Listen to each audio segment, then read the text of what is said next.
Olá, comunidade querida, aqui da Pós TV Fórum. Eu continuo sendo Mauro Lopes. Este é um programa especial da Pós TV Fórum. Não é o Fórum Café, vocês estão acostumados, sou o âncora do Fórum Café, mas não é Fórum Café. Por quê? Uma das convidadas do programa não pode vir de manhã. E a gente achou muito importante escutá-la. Então, esse programa está sendo gravado, então vocês podem dialogar no chat, mas não vai dar para responder perguntas, examinar as questões que são colocadas por quem estiver nos assistindo. Então, dialoguem no chat, mas o diálogo aqui vai acontecer entre nossa convidada e nosso convidado. Então, pela relevância, pela presença dela, por um tema tão crucial, achamos importante, então, gravar esse programa e você agora pode assisti-lo. Quem são nossos convidados? Já um velho conhecido nosso, está com a gente praticamente todas as semanas no Fórum Café, é o economista Paulo Clias. Paulo Clias é membro da carreira de especialistas em políticas públicas e gestão governamental do governo federal, formado em economia, doutor em economia, deixa eu só acertar o número aqui, pela Universidade Paris 10 e pós-doutor em economia pela Universidade Paris 11.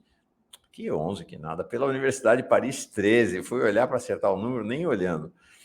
Quem está com a gente, e é a primeira vez que está aqui na Pós TV Fórum, para nossa alegria e honra, é a procuradora Élida Graziani Pinto. Ela é professora da Fundação Getúlio Vargas, ela é procuradora do Ministério Público de Contas de São Paulo. Então, na FGV, é professora de Finanças Públicas e, neste momento, está na Universidade de Oklahoma, nos Estados Unidos, onde está fazendo um estágio pós-doutoral no Center for Brazil Studies, vinculado ao David L. Boren College of International Studies. Uau! Na Universidade Oklahoma, sua linha de pesquisa é financiamento dos direitos fundamentais e publicou uma série de livros sobre o tema, sobre o assunto. Deixa eu embarcar nossos dois convidados. Primeiro, ele que vai conduzir, eu não vou participar, vai ser uma conversa, vai ser um formato bem diferente, acho que vocês vão curtir. Um diálogo entre o economista e a jurista. Paulo Clias, tudo bem? Oi, Mauro, mais uma vez, obrigado pelo convite, prazer em falar contigo e com todas, todos e todes da nossa comunidade. Esse diálogo surgiu por ideia do Paulo. O Paulo achou bastante importante a presença da Élida aqui. Eu também li várias coisas dela, achei tinha que estar. Para nós, então, com alegria, Élida Graziani. Tudo bem, Élida? Como está você? Olá, prazer imenso. Obrigada pelo convite. É um diálogo necessário nesse momento mesmo. Obrigada, Paulo, pela possibilidade dessa interlocução. Olha, este encontro surgiu a partir da publicação de uma entrevista com Élida Graziani no Valor Econômico, logo que a equipe econômica, logo que o governo Lula, a equipe de Haddad, passou a considerar a possibilidade de entrar com uma ação no Tribunal de Contas da União para, no Tribunal de Contas da União, suspender os pisos de saúde e educação. A história foi estranho, porque como é que você vai no Tribunal de Contas suspender um piso que está na Constituição? E a Élida falou, isso aí vai dar problema. Na entrevista com o Valor, falou, isso aí pode dar problemas legais. O tema, do ponto de vista de política econômica, de política e economia, de economia política, tem sido tratado sistematicamente pelo Paulo Clias, tanto nos nossos programas, aqui na Pós TV Fórum, como nos artigos. O Paulo é um colunista do GGN e publica até uma coluna semanal no GGN, e ele tem tematizado bastante esta questão dos pisos constitucionais, do risco que correm nesse momento os pisos constitucionais de saúde e educação. Legal, é isso. Estão embarcados. Eu vou deixá-los, então, para vocês baterem papo, conversarem, dialogarem e formularem juntos, né? A partir de um olhar econômico, a partir de um olhar jurídico, para esse tema tão fundamental. Obrigado, a bola está com vocês. Ok, obrigado, Mauro. Então, vamos lá, Élida. Eu vou dar o pontapé inicial e a gente vai nesse ping-pong, tá certo? Eu acho que a primeira questão, Élida, talvez, para quem está nos assistindo, se você pudesse dar uma esclarecida, quer dizer, a gente está discutindo muito pisos constitucionais, saúde e educação, né? Se você puder tratar para a gente, quer dizer, o que significa esses pisos, o que tem sido, vamos dizer, o comportamento histórico, né, pós-Constituição de 88, do desenvolvimento dessas questões, se tem outras matérias correlatas na Constituição que também têm recursos assegurados, etc. É uma ótima questão para introduzir o tema, Paulo, porque, em suma, quando a gente fala do ponto de vista do senso comum, para a sociedade começar a entender em piso e teto, a gente, na verdade, está querendo identificar o tamanho do Estado que a Constituição desenhou. Qual é o tamanho necessário do Estado para cumprir a Constituição de 88? Eu acho que partir dessa reflexão, ou seja, começar por aqui, vai ser um ponto de partida, vai ser um início mais efetivo do que apenas a gente se prender a esse curto prazo, a esse momento em que querem de novo quebrar o piso da proteção social. Em 1988, portanto, há 35 anos atrás, nós tivemos uma ousadia civilizatória. Eu me lembro quando, do discurso de promulgação da Constituição de 88, o deputado, né, então deputado federal Ulisses Guimarães, né, que presidiu a Assembleia Nacional Constituinte, pegou um exemplar da Constituição, que naquela ocasião foi muito celebrada como Constituição Cidadã, e ele dizia que ela seja a luz de lamparina, que a Constituição fosse, né, ele almejava que a Constituição fosse a luz de lamparina na noite dos desgraçados. E essa imagem é uma imagem muito feliz, porque a luz de lamparina é uma luz frágil, é algo muito suscetível a riscos de descontinuidade. É uma luz discreta, mas é um ponto de luz em meio à escuridão. É um ponto de defesa, é um foco de proteção em meio à escuridão. Na selva de todos contra todos, de tanta desigualdade, de tanta exploração escravocrata, né? Você veja todo o debate que temos no Brasil em relação aos direitos do trabalhador, as situações de trabalho análogo à escravidão, que volta cada vez de forma mais enfática, inclusive pegando pessoas supostamente intocáveis, né? As denúncias que vêm chegando. Então, essa luz de lamparina na noite dos desgraçados, esse ponto focal de preservação mínima do que seria uma vida civilizada, teve na Constituição de 88 avanços incomensuráveis. Teve contradições, porque a Constituição de 88 ela não foi só um movimento progressista, também teve movimentos de contra-reação.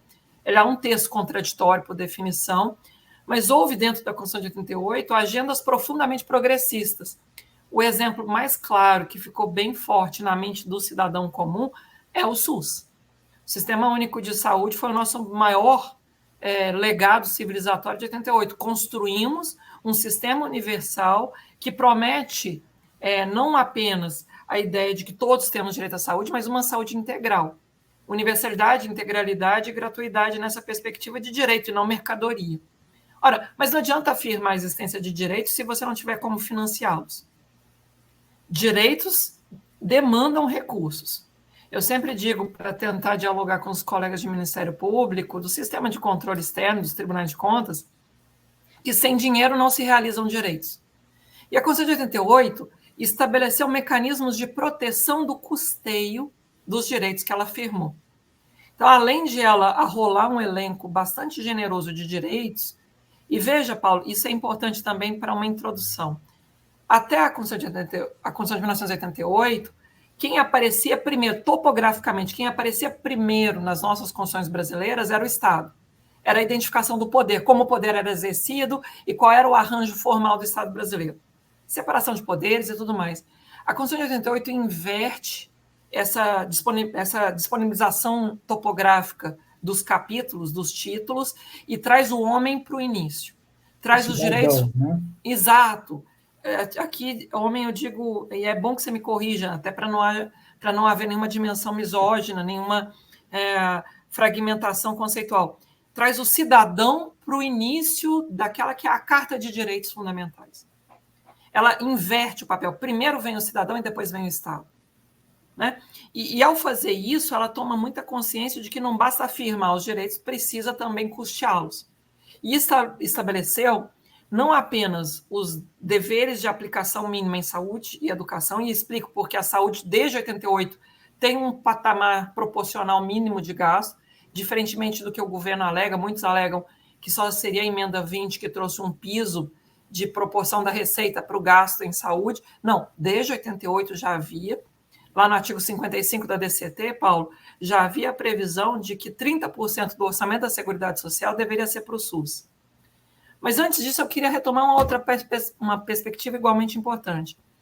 Desde a nossa Constituição, a redação originária, nós instituímos tributos, receitas, cuja existência só se legitima porque destinados às áreas sociais. O Estado não pode arrecadar se não for para destinar à Seguridade Social. O exemplo mais claro, né, são as contribuições sociais. Mas você bem pontuou na pergunta, ao longo do tempo houve esvaziamento disso. A ideia de tributos especificamente vinculados a alguns direitos, a algumas áreas. A ideia de um orçamento especializado na seguridade. Seguridade vem do espanhol segurança social, proteção social.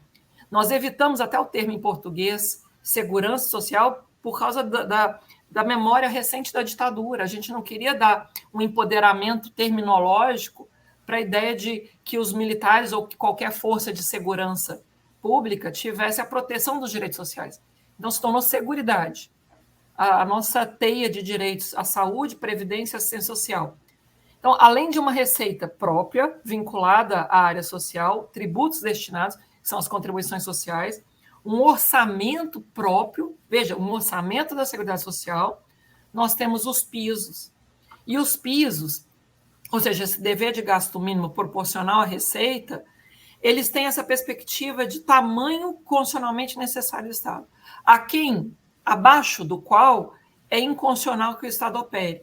Nós não admitimos, por exemplo, que se reduza o Estado brasileiro ao padrão da África subsaariana, ou que o Estado não cumpra esses compromissos. Só um adendo, quer dizer, quando você fala em pisos, a Constituição ela estabelece, então, valores percentuais, pelo que eu estou entendendo, para a saúde e para a educação, é isso? Exato, exato. E desculpa ter emendado o raciocínio, mas eram basicamente esses três grandes instrumentos. Tributos vinculados, o orçamento da Seguridade Social e deveres de gasto mínimo proporcional à receita. No caso da educação, o piso está no artigo 212 da Constituição, e veja, Paulo, em especial na educação, é um legado histórico, desde 1934, há quase praticamente 90 anos, o ano que vem fará 90 anos, o Brasil conta com o dever de gasto mínimo em educação, o qual somente foi descontinuado, somente foi rompido nas constituições autoritárias de 37 e depois do período da ditadura militar de 67/69. As constituições dos períodos autoritários, então eu estou me referindo aos marcos temporais das constituições, Constituição de 37 e Constituição de 67/Constituição 69. Somente essas constituições autoritárias, outorgadas, tiveram a ousadia de extinguir o piso em educação.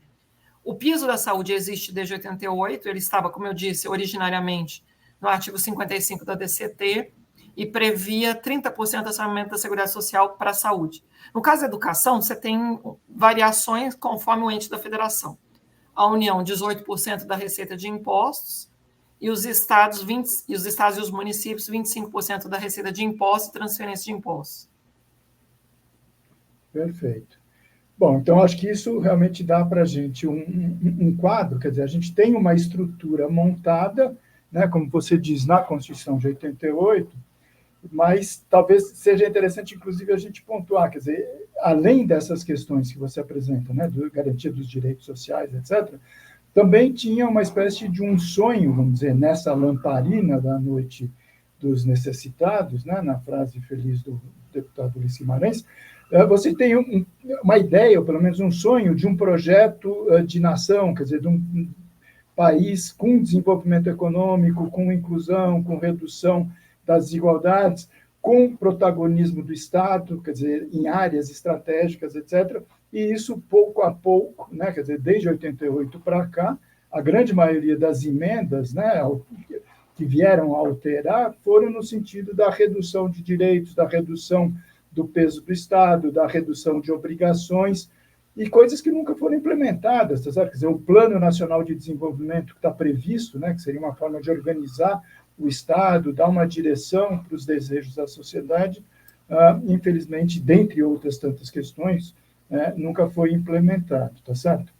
Agora, nesse caso específico, nesse momento em que a gente vive, quer dizer, a gente tem, na verdade, talvez uma espécie de, não sei se é o ápice ou se a coisa pode ainda piorar, a gente espera que não, mas do ponto de vista de medidas de austeridade fiscal, né? Quer dizer, então, a Constituição já tinha algumas coisas, como a regra de ouro, né, impedindo o governo de gastar, se endividar, se não fosse para gastos de investimento, mas a grande medida vem lá na frente, em 2000, com a Lei de Responsabilidade Fiscal, tá certo? Que já fazia, né, alguma restrição do ponto de vista do gasto público, tá certo? Se me permite, Paulo, lógico, só dialogando mesmo. A gente teve uma primeira significativa ruptura em 94 mesmo, quando da implementação do Plano Real, em relação a esses tributos vinculados à figura da DRU, né, a desvinculação de receitas da União, que na origem ganhou aquele nome falseado, você vai se lembrar, de Fundo Social de Emergência, supostamente para priorizar a própria saúde, que não foi.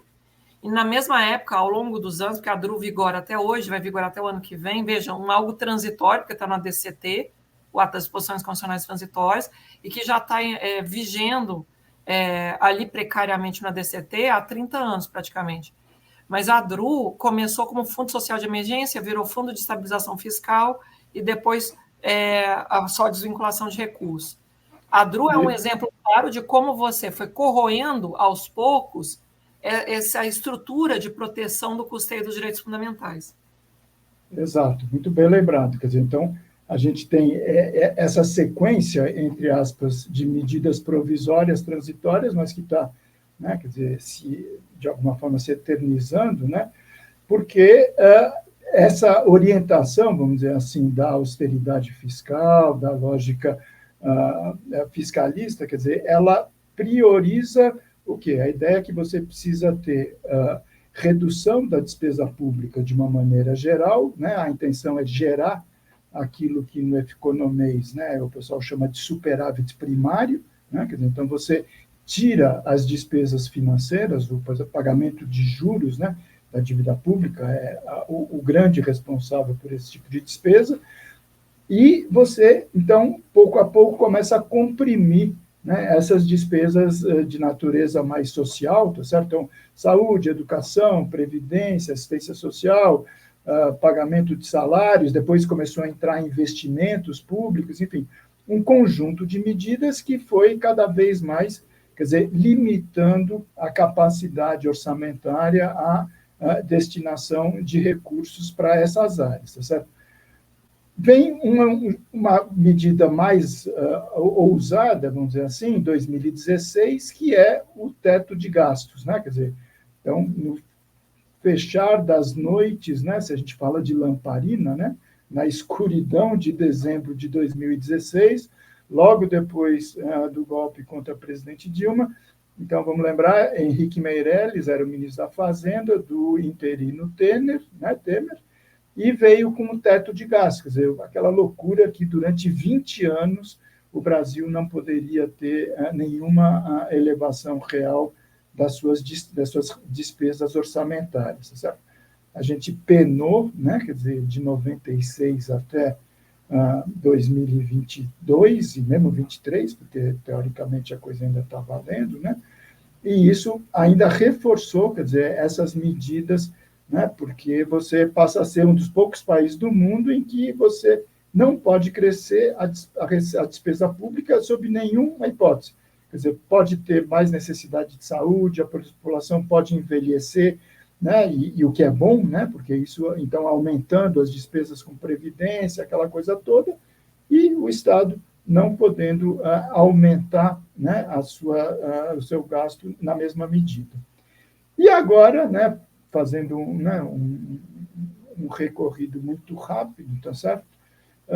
Esse ano, a PEC da transição, justamente com a promessa, né, do presidente Lula, na época da campanha, etc., de que o teto de gastos ele tinha que ser revogado, e veio essa surpresa de que, na verdade, não simplesmente se revogou a emenda constitucional do teto de gastos, né? Quer dizer, o que se colocou no lugar foi uma exigência que o próprio governo colocou, né, na PEC da transição, de que uma lei complementar iria tratar daquilo que, então, hoje em dia, a gente está chamando de novo arcabouço fiscal, certo? Que está em vigência, vamos dizer assim, formalmente, ainda que se adaptando, vamos dizer assim, para entrar em vigor de fato no ano que vem, né?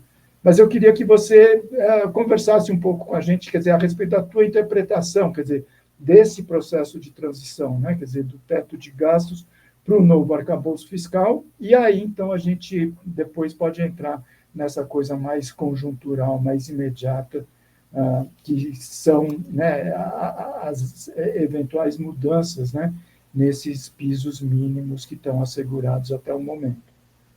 É interessante, Paulo, quando eu introduzi e sugeri resgatar o próprio Dr. Ulisses Guimarães, né, com a síntese de Uma Luz de Lamparina, e foi ótima a sua comparação com a nossa madrugada, né, com essa noite escura que temos vivido, é que a Constituição efetivamente se ocupou de pensar receitas, de pensar um sistema protetivo na forma de um orçamento especializado para a Seguridade Social, para o conjunto da proteção social, e também pensar limites de gasto mínimo para as despesas. Porque todo o debate que o Brasil tem passado mais recentemente aborda o tema, de, aspas, eu vou usar esse termo apenas, esse nomenclatura apenas para dialogar com a linguagem dos ortodoxos, dos economistas ortodoxos. Mas a ideia de ajuste. A linguagem que se pede a todo momento de ajuste fiscal recai primordialmente sobre despesa primária, ignorando que as finanças públicas, na verdade, perfazem todas as receitas, inclusive as receitas que o governo abre mão de arrecadar, a ideia de inibição da arrecadação, de um lado, assim como todas as despesas, incluídas as despesas financeiras, e, ao final, obviamente, no processamento das receitas e despesas, a dívida pública.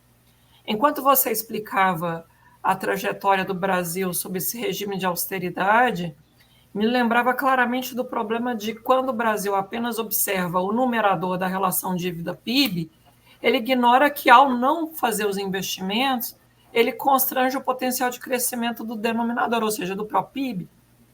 Um país que se esforça tanto, historicamente, para promover resultados primários positivos, para criar regras super rígidas, inclusive inserindo na Constituição, para não permitir a expansão da despesa primária, deixa de fazer a reflexão do impacto da despesa financeira e também das opções da receita. E que, ao diminuir, achatar tanto os investimentos, e aqui a própria noção de investimento, Paulo, precisa ser atualizada. É incrível como a gente ainda mantém a Lei 4.320, essa aqui é de 64, outra que vai fazer aniversário no ano que vem, né, vai fazer 60 anos no ano que vem, mas assim, em que se prioriza cimento e tijolo ao invés de patente, ao invés de formação das nossas crianças e jovens, ao invés de ampliação da oferta do horário integral. E mesmo que a gente fale do problema mais recente, dessa pulverização do dinheiro público mediante emendas parlamentares, PIX orçamentários, emendas impositivas, orçamento secreto, mesmo que a gente aborde esse foco mais fisiológico, essa pulverização do dinheiro, a gente vai pensar, olha, de que adianta o parlamentar liberar dinheiro para construir uma UPA, uma UBS, comprar um aparelho, um tomógrafo, se não tem quem o opere? A noção de que a despesa primária, em especial a despesa corrente, é, por definição, algo ruim, é sempre um algo ruim que precisa ser cortado, ela é injusta, ela é iníqua, quando não equivocada, quase sempre equivocada. A gente precisa fazer um debate sistêmico. As finanças públicas compreendem o conjunto das receitas, o conjunto das despesas e a relação que isso traz para a dívida, mas a dívida não é tratada como um dado total, global. Ela é tratada como uma relação proporcional em relação ao PIB. E se o PIB não cresce, ela tende a se tornar insustentável porque o nosso crescimento é baixo. Então, o desafio, sobretudo no pós-pandemia, não só também o pós-pandemia, mas a crise de 2008, porque todo o debate que o Brasil supostamente estaria na beira de um precipício fiscal foi também consequência de como a gente enfrentou ou não conseguiu promover uma estabilização dos efeitos da crise internacional de 2008, em que o mercado não se autorregula. A gente está vivendo um mal-estar da própria concepção de que o mercado se autorregula, de que o mercado é suficiente por si só, de que o Estado, por definição, é um mal. Essa ideia de uma agenda da década de 70, de que a gente pode reduzir o Estado a um patamar mínimo, que o Paulo Guedes tentou implementar do ponto de vista, inclusive, de agenda pinochetista no Brasil. Ora, se está em crise em todo o mundo, sobretudo a partir de 2008, se esse diagnóstico está falho em todo o mundo, a reflexão a partir primordialmente da pandemia, da Covid-19, nos deveria permitir trafegar em outro sentido. Como planejar o gasto público para ele ser um gasto bem feito, não necessariamente mínimo, não necessariamente... A gente tem que parar de ter esse fetiche quantitativista apenas com o volume do gasto público. E olha que, inclusive, do ponto de vista de reflexão também dos próprios pisos, o André Lara Rezende tem falado isso com muita ênfase. Não é só o dever de gasto mínimo ou o volume máximo de gasto, é o gasto qualificado, é o gasto necessário. E isso só teremos se planejarmos melhor a ação governamental no Brasil. O problema, a pretexto de regra fiscal, é que a gente não valoriza o planejamento. Exato. Eu acho que você tocou numa coisa super importante, né? Quer dizer, planejamento e desenvolvimento ao longo dessas últimas 3, 4 décadas, né? Quando esse enfoque, vamos dizer, mais ortodoxo, liberal, de austeridade, né? Quer dizer, se implantou pelo mundo todo, e em especial para os países em desenvolvimento. Quer dizer, vamos lembrar que esse conjunto de medidas que vem desde a década de 1980 é chamado do Consenso de Washington. Por quê? Porque ele foi elaborado, né, tipificado em Washington, né, aí nos Estados Unidos, onde você está, porque lá era ainda é, né, o centro de instituições multilaterais dessa área. Banco Mundial, Fundo Monetário Internacional, etc., que criaram, então, essa ideia de que a austeridade ela tem que ser rígida, que o Estado, né, tem que gerar superávit, etc., porque, na época, eles estavam interessados na garantia do pagamento das dívidas, principalmente externas, dos países em desenvolvimento. Mas, enfim, isso ganhou um moto próprio, etc. Mas, de novo, fazendo, né, um recorrido rápido, como você lembrou, a crise de 2008 e 2009, a crise financeira, e logo depois a crise da Covid, colocou esse modelo em xeque, inclusive nos próprios países do centro do capitalismo, né? E lá, quer dizer, essa ideia de perseguir uma austeridade, desculpa a expressão, de forma burra e cega, foi flexibilizada, porque os caras perceberam que se eles não tivessem uma mudança de rota, chamado o Estado a intervir de novo, aumentar o gasto público, aumentar a dívida pública, e eu falo Estados Unidos, União Europeia, Canadá, Japão, etc., a situação ficaria insustentável, como você diz, o mercado por si só não ia resolver aquela crise. E logo na frente, né, de novo a crise da Covid, tá certo? Quer dizer, a necessidade também de aumento, né, rápido, né, emergente do gasto público na coisa da saúde, das pesquisas, etc., né?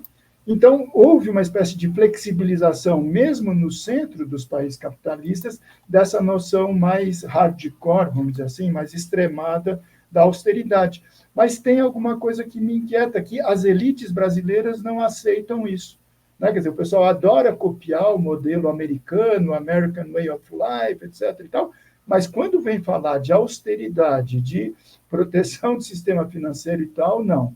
Aí isso não vale. E se resistiu e continua resistindo a qualquer medida, qualquer notícia, qualquer iniciativa que implique aumento do gasto público, tá certo? Paulo, desculpa se me permite, só brincando com você, porque a sua síntese é muito feliz, né? Muito feliz. É como quando se compara os Estados Unidos com o Brasil, tem uma conclusão que me parece bastante oportuna, inclusive para dialogar com a sua síntese, que é os Estados Unidos seriam como o Brasil se os sulistas tivessem ganhado a Guerra de Secessão e mantido a escravidão. O Brasil resiste, inclusive, à Constituição de 88, resiste à CLT, vira e mexe, impugna as regras de proteção aos mais vulneráveis em todos os níveis, porque se pudesse restabelecer a escravidão. E na mente dessa elite, de uma certa forma, efetivamente o papel do Estado é apenas e tão somente preservar a propriedade desses poucos que estão, a ideia de uma concentração de renda no topo, desses poucos que de fato definem os rumos do país. A ideia é preservar a plutocracia, pura e simplesmente, escravocrata. Não, muito bem lembrado. Tanto que a gente tem, infelizmente, né, quer dizer, cada semana, cada mês, mais notícias, né, e aí os seus colegas, né, do Ministério Público e de outras áreas de proteção são fundamentais nesses núcleos de erradicação do trabalho escravo, que é uma loucura, né? Quer dizer, você faz uma força-tarefa, né? Porque alguma coisa que remonta à anterioridade de 1888 está acontecendo num país em 2023 e não é nada muito escondido, não, que são aquelas coisas que todo mundo conhece na cidade, no bairro, etc., né? E quando o Estado toma a iniciativa, quer dizer, parece que a sociedade se choca, né? É óbvio que se choca, mas é um choque que tem uma certa contradição, né? Porque, como você diz, uma parte das elites, na verdade, adoraria, né, quer dizer, manter ainda as condições sociais, né, da grande maioria do povo brasileiro naquelas, né, em que se vivia há mais de 150 anos atrás, tá certo? As condições, por exemplo, no campo, né, o Brasil até hoje não fez efetivamente, foi um dos poucos países, né, ainda não fazer uma reforma agrária de fato, né? Quer dizer, você tem todo o processo de concentração da renda e do patrimônio também acontecendo do ponto de vista fundiário. Mas, enfim, a gente está escapando, né? Os temas são... Não, mas é preciso contextualizar historicamente. A dificuldade que é fazer os mais ricos pagarem tributos conforme a sua capacidade contributiva e o fato de que, ao pagarem menos do que devem, eles são muito bem remunerados na dívida. Veja, a riqueza subtributada está muito bem remunerada na dívida pública. E o problema é a despesa primária. Aí o problema é o quanto o Brasil gasta com o SUS, o quanto o Brasil gasta com a educação. Você percebe a distorção? A gente precisa ter uma construção teórica que chegue no grande público para entendermos que ajuste fiscal de fato precisamos. Mais importante do que falar em gasto mínimo ou gasto máximo, a gente precisa falar do gasto necessário para tirar esse Brasil desse atraso civilizatório. Porque você me lembra uma questão que é muito lembrada, né, pelos especialistas com várias aspas, né, que vem da falação de financeiros, né, mas a serviço do grande capital, que eles cunharam uma frase que os grandes meios de comunicação começam a repetir, né? A Constituição não cabe no nosso orçamento, né? Quer dizer, como se houvesse uma impossibilidade, né, quer dizer, com a realidade econômica, orçamentária, etc., do Brasil, de fazer cumprir os direitos, como você lembrou bem, de cidadania inscritos na nossa Constituição. Só que, na verdade, a situação é exatamente oposta, não é essa. Né? Quer dizer, porque isso existe uma pré-ideia, né, um pré-conceito, um preconceito, de que gasto público é um elemento negativo, dívida pública é um elemento negativo. Então, o que a gente precisa é caminhar aceleradamente para reduzir gasto público e reduzir dívida pública. Quando, de novo, os países, né, que essas elites tanto adoram, né, quer dizer, fazem um caminho oposto.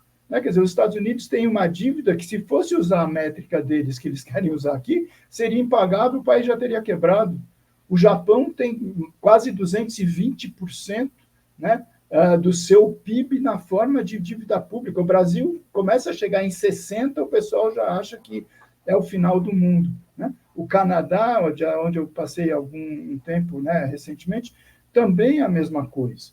Tá certo? Quer dizer, então, eu acho que não é uma questão de ser ou não ser irresponsável, entre aspas. Né? Tanto que a lei que foi criada em 2000 era a lei da responsabilidade fiscal. E aí criou aquela ideia que se você gasta, você está sendo irresponsável. Não. O próprio presidente Lula falou, quer dizer, que responsabilidade é essa? A gente tem que encontrar, eventualmente, um equilíbrio entre a responsabilidade social, porque isso é uma obrigação, mesmo que não tivesse na Constituição, mas é uma obrigação de uma sociedade que quer progredir, que quer corrigir distorções, desigualdades, etc. Então, tem essa responsabilidade social e a gente tem que criar os mecanismos, os recursos, como você diz, inclusive tributários, para que o Estado tenha meios de cumprir com essas obrigações de uma vida socialmente mais justa e mais equilibrada. Só que o discurso da austeridade ele vai exatamente no caminho oposto. Quer dizer, ele diz que gastar é ruim, ele diz que o Estado ter dívida é ruim e que a solução passa por dois caminhos. Primeiro, então vamos privatizar, porque o Estado é ineficiente, o Estado é corrupto, aquela ladainha toda, por um lado, e, por outro lado, vamos estrangular, né? Literalmente, pegar a garganta e enforcar os meios que o Estado tem, através dos recursos públicos, para cumprir com essas missões, com essas obrigações, esses direitos de cidadania, porque daí o Estado não tem esses recursos. E aí você passa a encontrar o quê? O atendimento desses serviços públicos pelo capital. Quer dizer, é uma forma direta ou indireta, enfim, mas de privatização desse serviço. Você basta ver, nesses últimos 30, quase 40 anos, o quanto que cresceu a saúde privada, a educação privada, a previdência privada, tá certo? Agora estão falando até em presídio privado, que é uma loucura. Mas por quê? Porque é a contraparte desse estrangulamento, tá certo? Crescente dos recursos, tá certo? E agora, então, a gente chega, né? A gente volta no momento que a gente está vivendo hoje. Quer dizer, o arcabouço fiscal, né? Quer dizer, ele está criando mecanismos que não seja, né, uma proibição absoluta, como era o teto de gastos, mas ele estabelece limites para o crescimento da despesa. Então, ele vincula com 70% da receita. Então, você sempre vai ter mais receita do que despesa, né? E aí se criou uma contradição que você, né, alertou muito nesse processo todo, eu também, vários colegas nossos estudiosos do assunto, dizendo, olha, se o bolo não vai crescer o quanto precisa, mas a Constituição assegura esse mínimo, né, como você estava dizendo, relacionado com a receita de impostos, então de 18% e de 15% no caso, vai chegar um momento que as outras despesas vão ser absolutamente comprimidas. E aí as outras, então, é assistência social, é previdência, é investimento, é salário de funcionários, enfim, um conjunto de outros que não estão assegurados com receitas mínimas na Constituição, tá certo? E aí aparece esse debate mais dessas últimas semanas, vamos dizer, porque aparentemente vai ser a tal da crônica da morte anunciada, que a gente falou, vai dar um problema lá na frente. E parece que tem gente dentro do governo, no Ministério da Fazenda e agora no Ministério do Planejamento, sugerindo medidas que nem a direita mais liberal, mais austericida, teve coragem ou condições de implementar. Eu queria que a gente conversasse um pouco sobre isso. Enquanto você falava, em um determinado momento, eu me lembrei, né, quando você falava que a Constituição não cabe no orçamento, eu me lembrei que eu sempre retruco essa tese, né, contrapondo a pergunta, porque falam, a Constituição não cabe no orçamento. Eu devolvo a pergunta, olha, existe orçamento legítimo fora da Constituição? O Estado arrecada tributos e tem competências tributárias para negar cumprimento à Constituição? A que se destina a dívida pública? A gente precisa, inclusive, devolver do ponto de vista finalístico. Quando me dizem que a Constituição não cabe no orçamento, eu sempre devolvo também perguntando o que é conteúdo e o que é continente. O que tem que caber dentro do quê?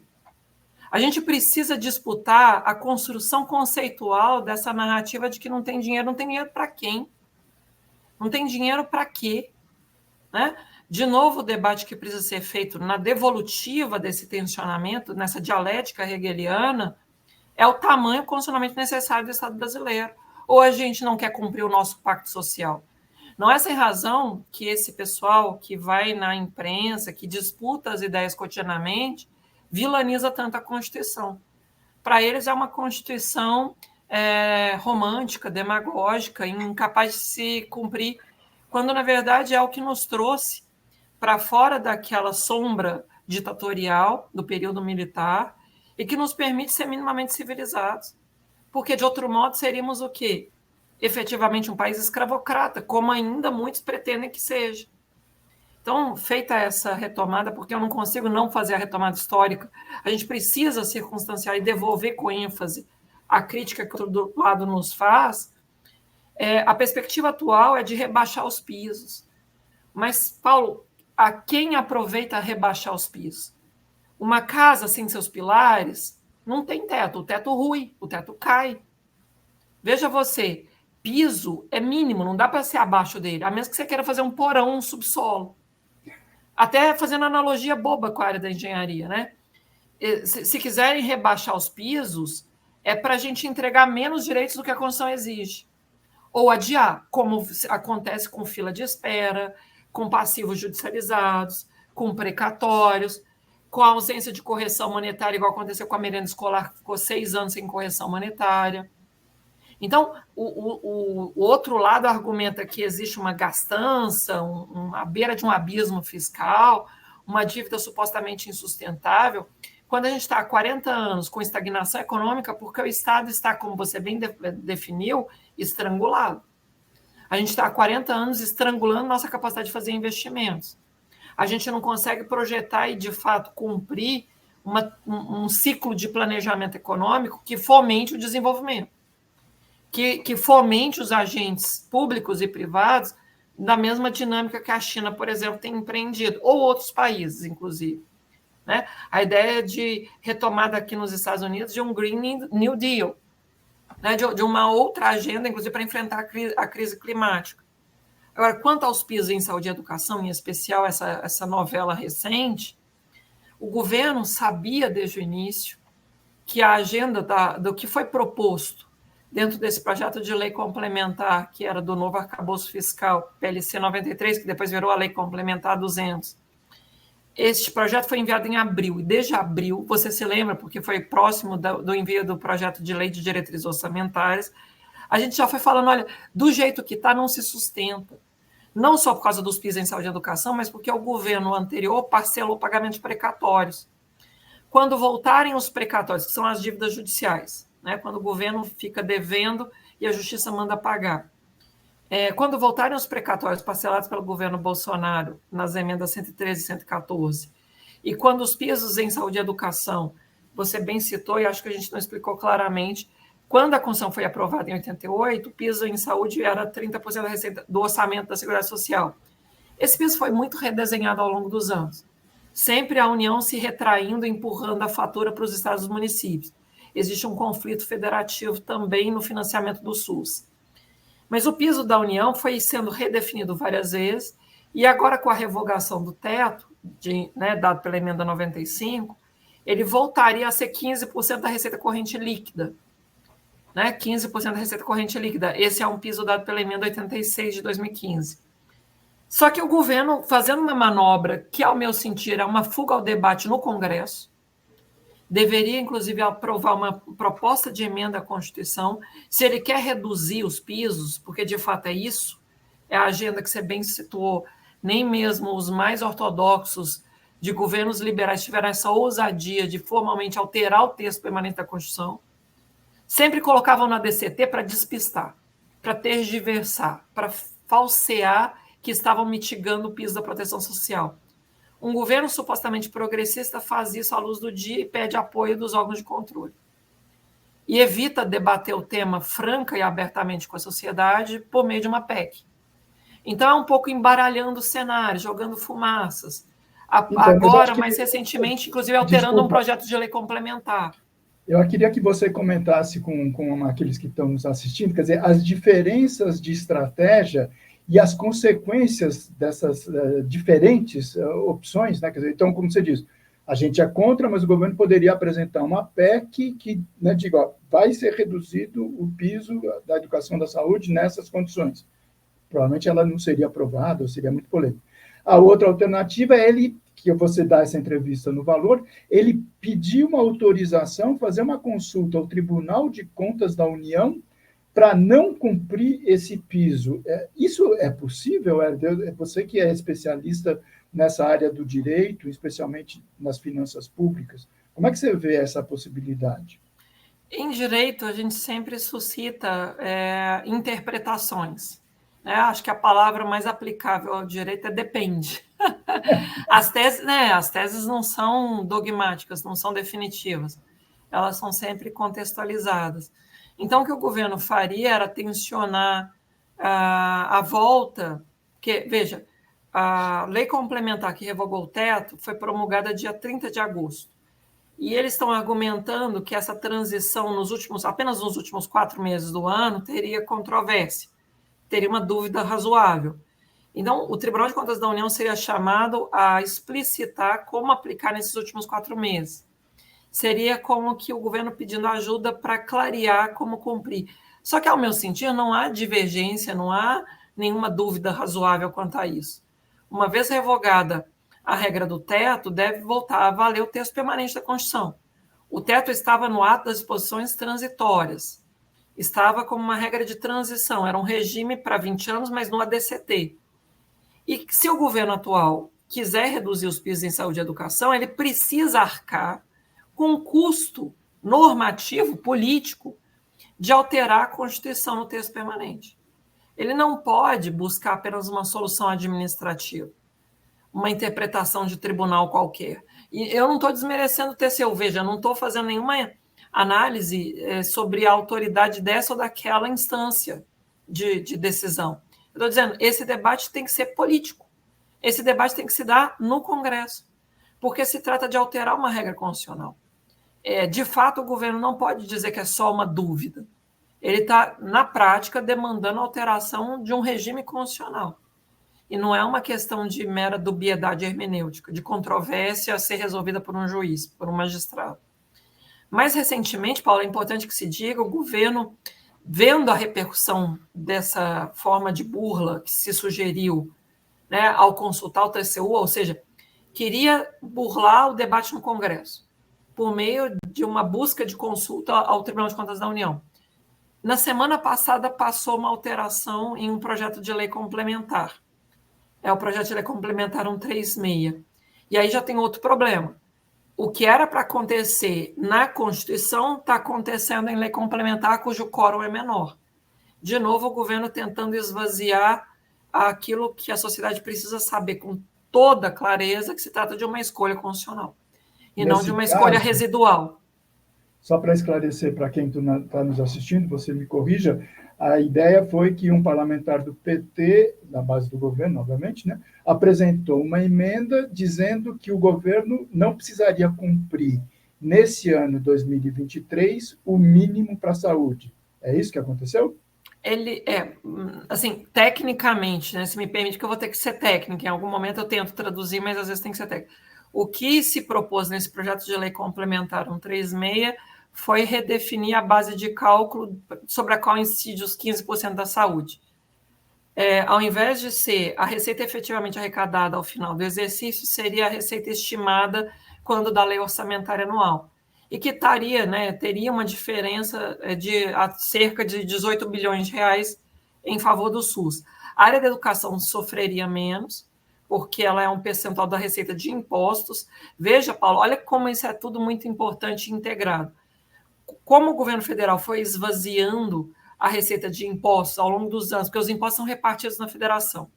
O governo federal priorizou aumentar a arrecadação por meio de contribuições sociais, ao mesmo tempo que desvinculava uma parte delas, não mandava efetivamente para a Seguridade Social, né, e realocava como bem entendia. Então, foi quebrando a Constituição de várias formas, foi burlando de várias formas. Que agora é menos importante se arrecada imposto ou não, mas o quanto se arrecada também de contribuição social. A saúde vai sofrer uma possível perda de até 18 bilhões de reais, e a educação não vai sofrer essa mesma perda, porque a base de cálculo da saúde é todo o conjunto de receitas da União, não só receitas de impostos, das receitas correntes líquidas, né? Que é um conceito que hoje está definido em lei complementar, sim. Então, nesse caso, tem uma controvérsia jurídica maior do que no outro. A noção do que é ou não receita corrente líquida está na LRF. A Lei de Responsabilidade Fiscal é uma lei complementar. quando houve essa emenda de um deputado da base de apoio do próprio governo, essa emenda ela é formalmente correta, porque ela altera algo que já é tratado em sede de lei complementar. Mas materialmente, finalisticamente, esvazia um comando constitucional.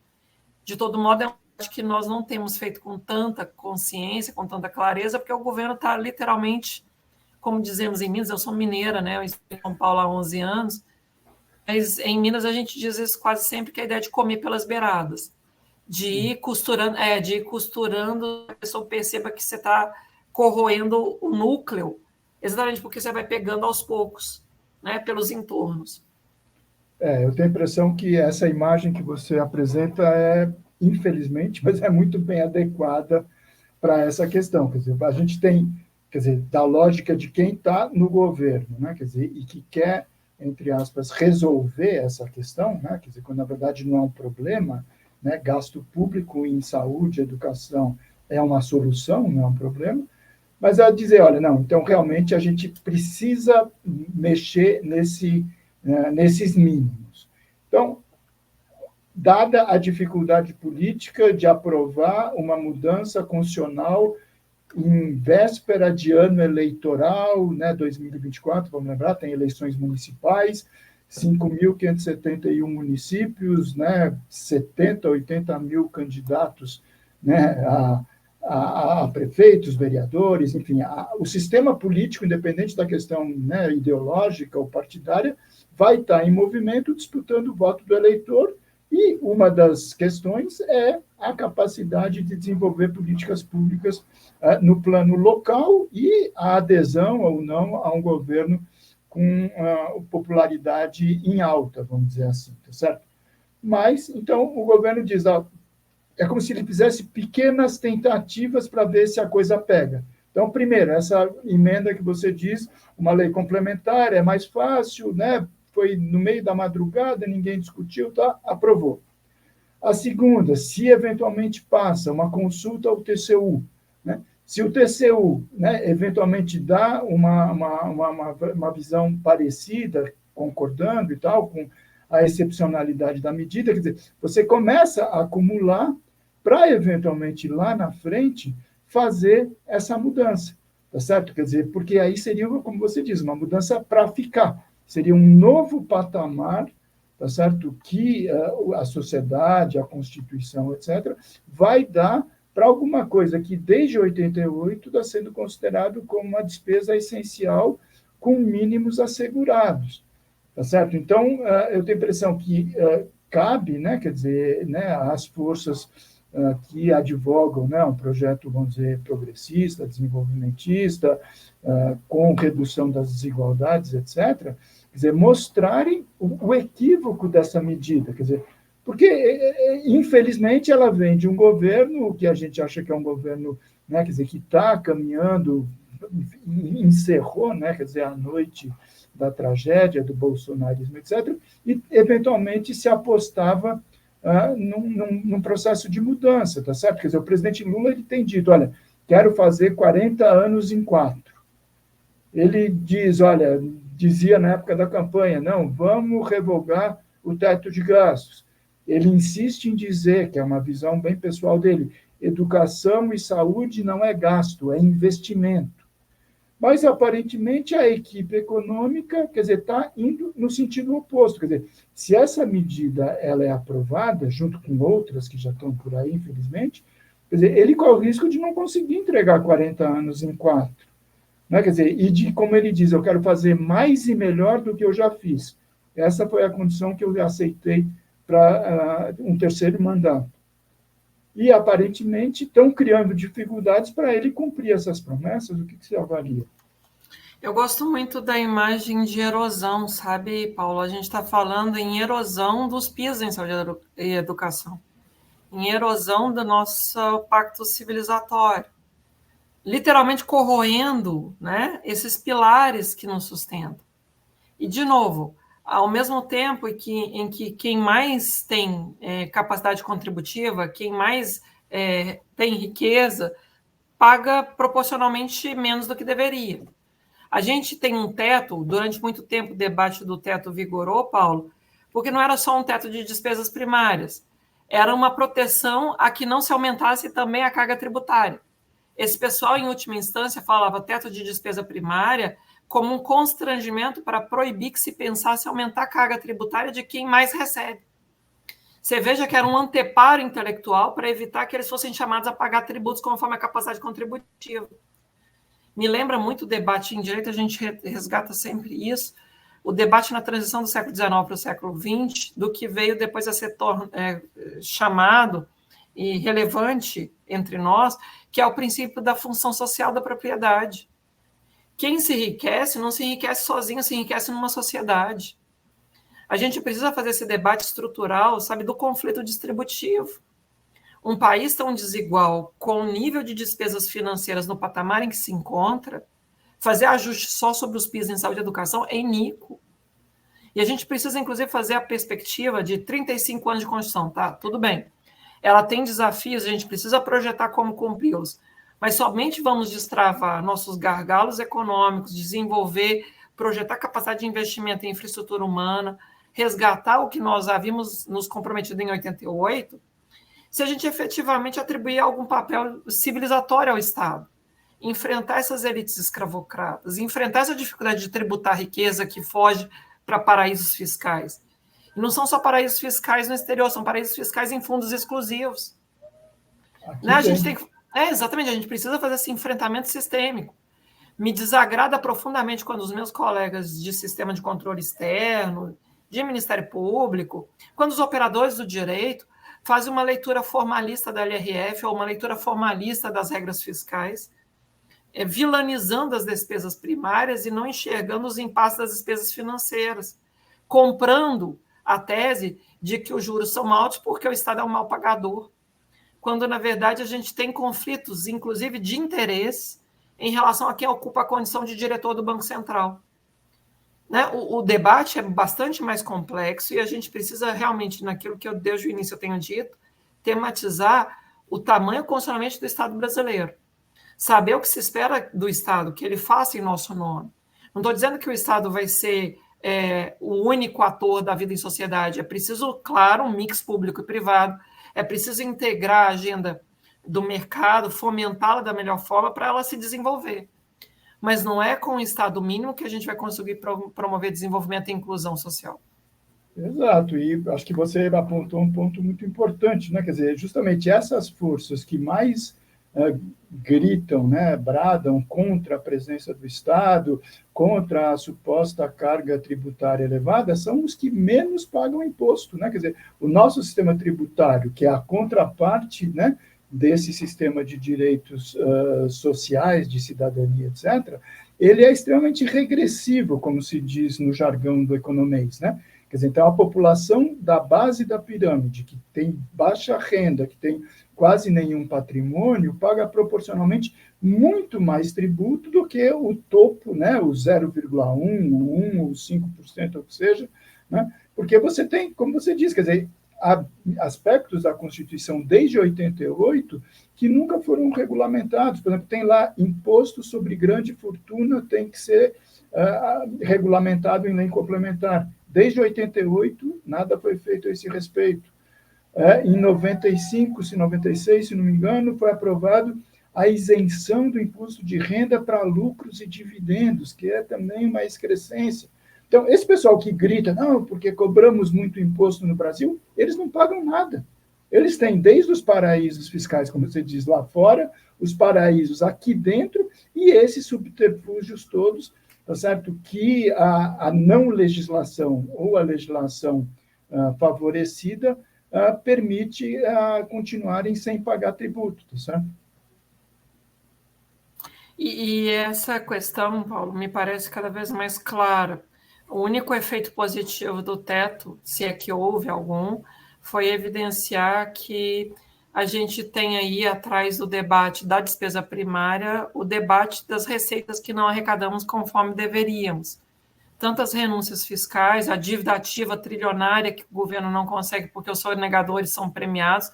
Mas você veja, sonegar é racional no Brasil, porque de 6 em 6 meses você tem um programa de reparcelamento de débitos tributários, com fortes incentivos econômicos. Então, quem deve pagar em dia e não paga, tem fortes incentivos a permanecer assim, porque em bolsa como capital de giro, em bolsa como margem de lucro, da mesma forma as renúncias de receitas, e depois aplica na dívida pública para receber os juros da dívida. Veja, é a iniquidade que se fecha.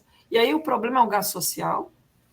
Quando a gente questiona todo esse enfrentamento, a gente questiona também para ter clareza de que a maior dívida que nós acumulamos é com a própria sociedade. Ainda há milhões de crianças sem acesso a vagas em creche. Não ampliamos a oferta de vagas em horário integral. A maior parte da população adulta, dados da PNAD e do IBGE, no Brasil, ou seja, população com 25 anos de idade ou mais, não concluiu ensino médio. Depois vai falar em produtividade da mão de obra, depois vai falar em capacidade de a gente ter, né, capacidade de inovação tecnológica. Não tem. Você mal consegue dar até o 2º grau para essas pessoas. Não promove EJA, ensino de jovens adultos. O sistema público de saúde tem um financiamento precário e aí você acaba dando renúncia fiscal para a saúde privada. Estudos, né? O Carlos Oquer, no IPEA, faz esses estudos há bastante tempo.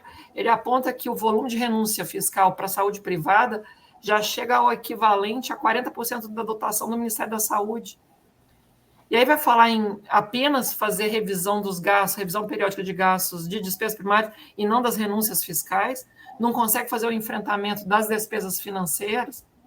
É uma série de iniquidades que esse debate do teto, esse debate que só faz comentários formais à lei de responsabilidade fiscal, esses analistas de uma austeridade reducionista, míope, não enxergam.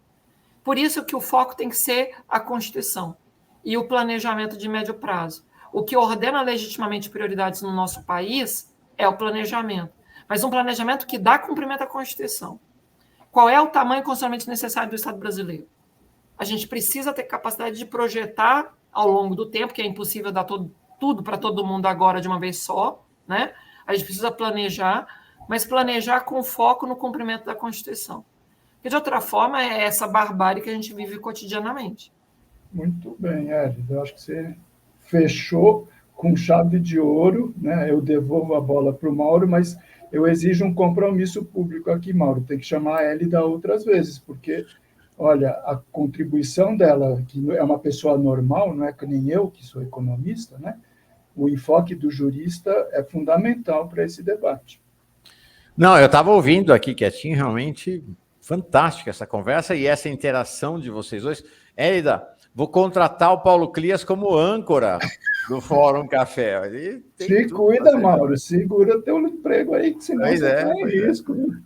Mas eu gostaria que, assim que a sua agenda permitir, Hélida, que você viesse ao vivo, né? Que a gente fizesse essa conversa ao vivo no Fórum Café também, mas vamos, com certeza, convidar você mais vezes. É uma alegria grande, como eu falei no começo, uma alegria e uma honra contar contigo aqui.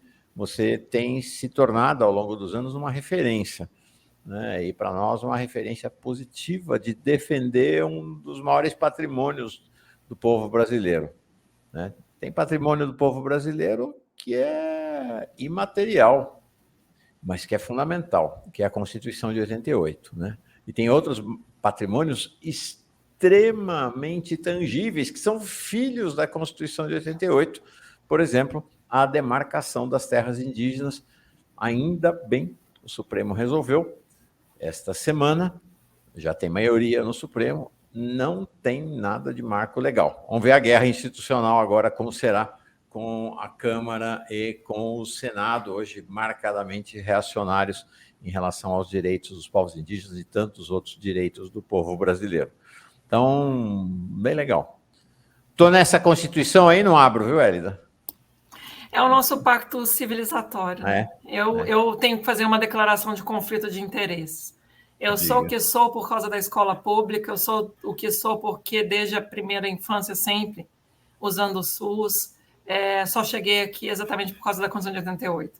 Eu era, na minha primeira infância, inclusive meu pai morreu, eu era muito nova, né?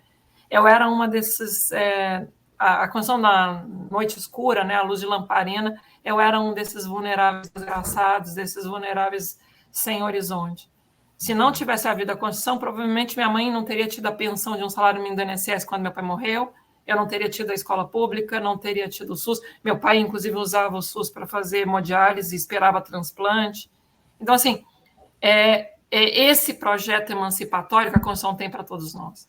Quaisquer famílias, quaisquer pessoas em situações de vulnerabilidade econômico-social, entendo direito e não distribuição benevolente de favores, não uma agenda neopentecostal de uma meritocracia esvaziada de sentido, mas um compromisso de todos sermos corresponsáveis uns pelos outros na oferta de direitos, né? Na existência de deveres republicanos de quitação de tributos. O que a gente precisa ser é uma sociedade que nos emancipe, que emancipe uns aos outros. O discurso dos direitos é um discurso de corresponsabilidade. É um discurso de correconhecimento como iguais.